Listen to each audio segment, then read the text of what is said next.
Kei te ino i te whānau o Tony Williams, te tangata I kōhuru tiara I te Gold Coast I Ahitereiria, ki te iwi whānui kia waia atu rātou ki ngā pirihimana, mehemea he kōrero wā rātou e pāna ki te matenga ōna I te pō I mua I te krihimete.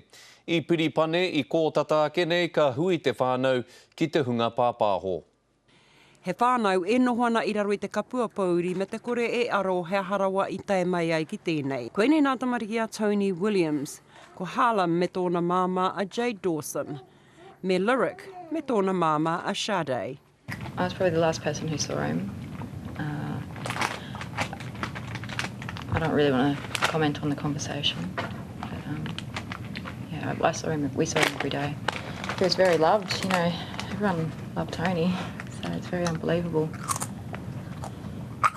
And yeah, we've lost a great, partner, father, family member, friend. Mohi o whānuitia mo te waiata. Everyone loved his music and... He was the superstar of our family. We used to call him that. Te reti ngaru.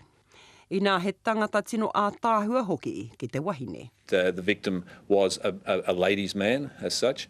With that in mind, we would ask or we would appeal to the public that if there's any ladies out there that have had a relationship with the victim, whether it's short-term or long-term, we would ask that they come forward and speak with the police.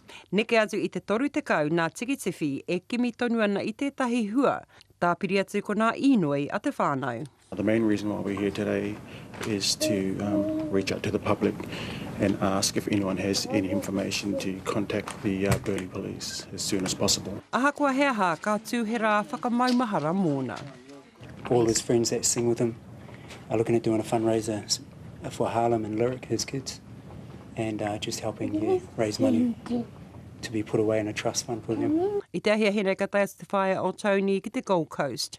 Ko te hia tunu a te whānau ki te whakahoki mai tōna tinana, ki te wākaina. Engari he take tēnei ka hore anō kia tau I tēnei wā. Tini Molyneux, te karere.